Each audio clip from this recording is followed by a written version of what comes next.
peas. Ground's kind of wet, but I think I can get away with it. I purchased this bag, little marble pea. It's a bush pea, and I don't know how big it's going to get, but they say it's a bush pea. Anyway, I'm going to show you how I sow these things. I've done about 2/3 of the row already, just to show you how I sowed them, and then that should suffice. But anyway, I'll show you the method that I use.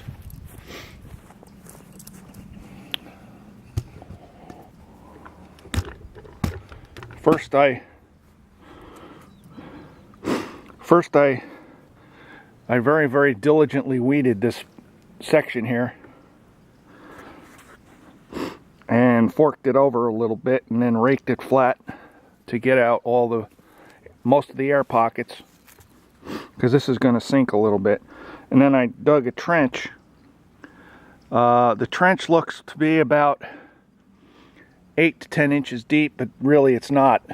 The mounds on each side of the row are going to be hoed in gradually over the life of the peas to speed their growth and their maturity, and it helps them to flower, I think, too.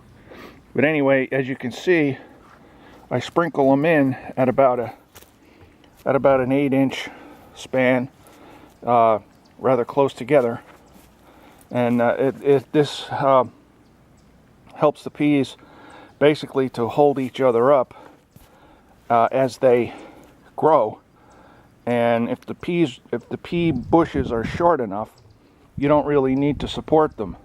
However, I'm going to use a pea brush on this, and also that row there is also sown to peas. They're already sprouting. They're not visible yet, but they're down there. I've seen them, and they sprouted last week actually. And we've been having some pretty cold, wet weather, cool, I should say. We're in the 50s or up lower 60s here, and it's May 3rd, I believe.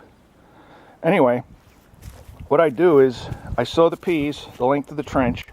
It's about a 15 to 20 foot long trench, and I sow them as you see. And I don't know if you can notice, this row has not ever been sowed to peas or beans or any other legume. So what I did was I put a nitrogen inoculant in with the peas. It's a little bit of a kick for them.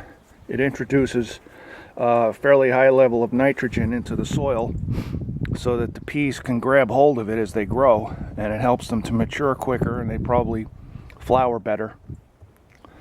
And then once the peas have been sown in this particular patch, the soil has already been nitrogenized by the nodules on the pea plants, so that further inoculation is not necessary. Anyway, that's the theory behind it, and I think it works. I do this every time I sow a brand new patch of peas or beans. I put the nitrogen stuff in there, and I like to err on the side of caution, as always. But anyway, what I'm going to do now is to take the back of the rake, and I'm going to tamp the seeds in to firm them down into the soil that they're in.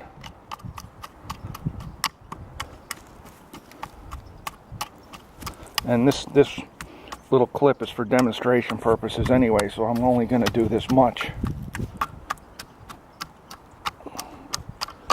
And again, you don't want to, if you want to do it this way, don't be afraid to let the peas touch, because it really doesn't matter to the peas.